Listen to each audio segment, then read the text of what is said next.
It's a baking sort of day, so I'm making a cake today.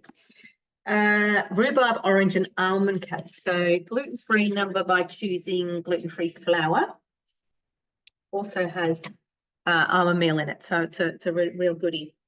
So first of all, it asked me to place a bowl on the mixing bowl lid, which I did, and then I weighed in rhubarb. Now my rhubarb, I've got 300 grams, so I weighed the bunch when I bought it, and it was 470 grams or something, but I've lost a lot in the preparation. Okay, so it says it's meant to be 400 grams of rhubarb cut into 2 centimeter pieces, and then sprinkled with sugar, caster sugar. So I've decreased the amount of caster sugar as well, because I think rhubarb's really good when it's got a little bit of that sort of tanginess about it too, or sourness, whatever it is. Okay, so that's done. Remove, set aside, oven is heating. Tin is ready. So what I'm using up, I received these as an incentive, I don't know, a long time ago, but I don't even know if you can still get them on the mix shop, but they are just, paper that's cut to size. So I am using them up. It's not what I would specifically recommend. I would get something that's compostable and just cut it out. But, there's nothing worse than actually something that's been made, processed, used resources, and then just chuck it away. Not a good idea. So use it up first. All right. Now, got to share that. And in this container, I have almonds, and it says 1 orange, thin peelings of skin only. So I've washed the orange skin and everything in there. So this is going to be like zesting the orange. It's always better, you get a much better result when you do it with something else. So whether it's with sugar or with the almonds, we're going to get a better result than if it was just the peel in there by itself.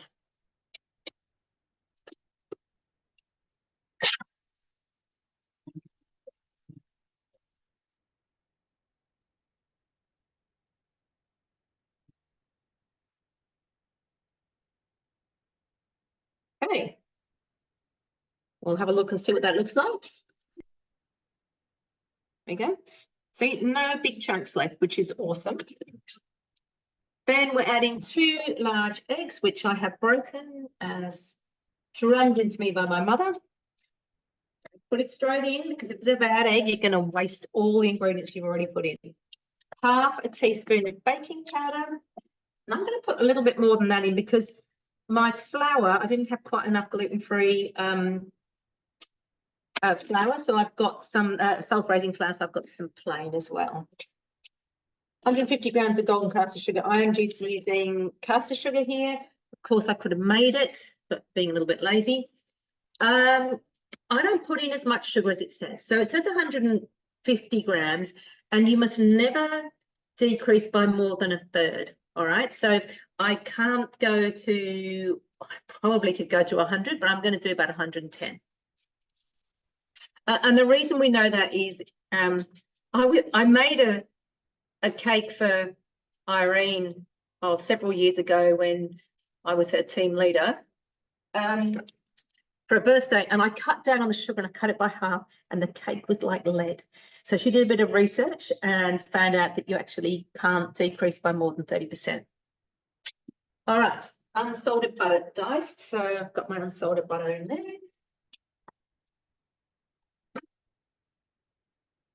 Okay. Self-raising flour. So as I said, this is a mixture of self-raising and plain. That's done. 50 grams of orange juice. So I love it when you're using up the whole beast, if you like, the whole orange. So 50 grams going in.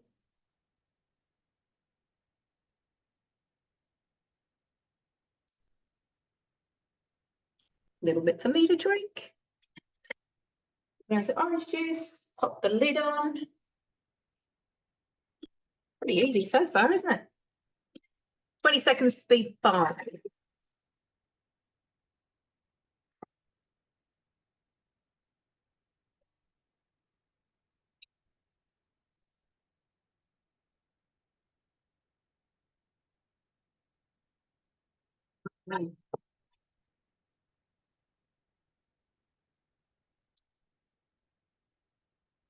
I just drank the rest of the orange juice whilst that was going on. It was absolutely delicious orange. Scrape down the sides. Here we are. We've got a little bit of stuff around the side, so I'm just going to push that down.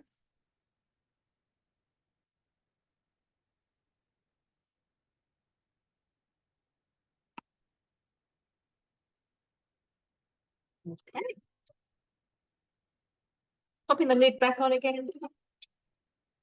Another 10 seconds, speed 5. No more orange juice to drink this time around, though. I finished it all last time.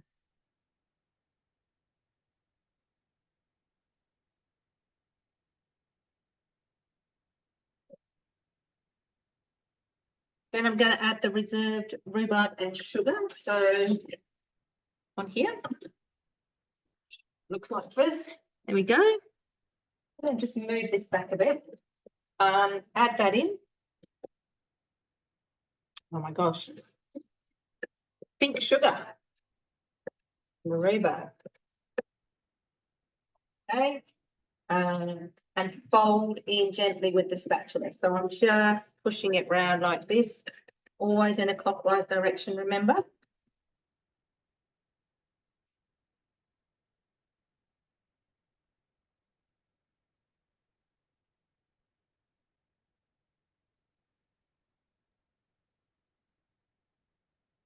Okie doke. And then I'm going to put it into my prepared tin. I'll put my tin.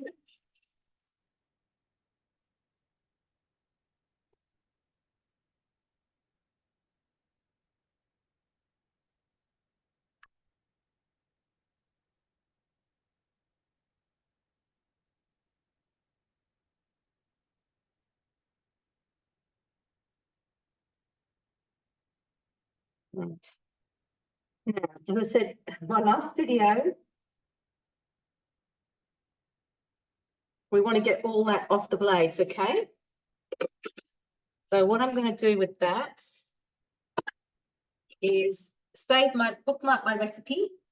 There it is. Come through to turbo.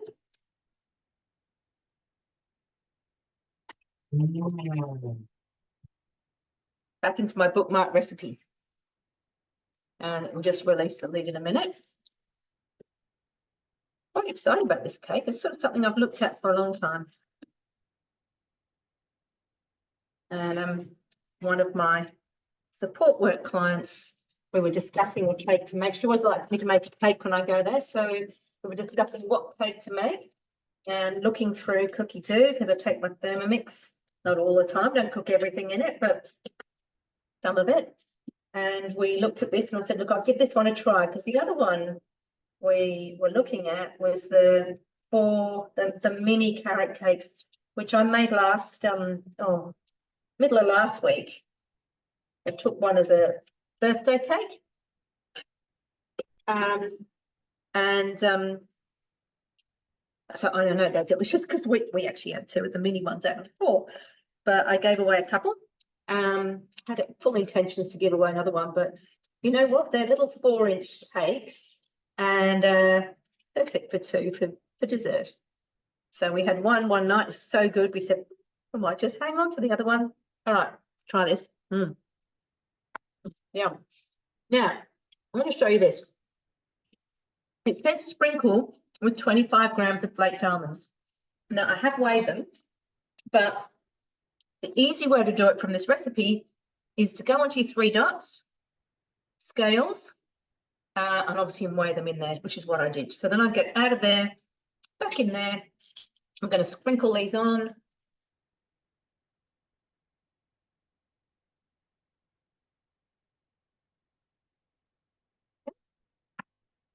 Bake for 50 to 60 minutes. So I'm going to come in here, get my timer up.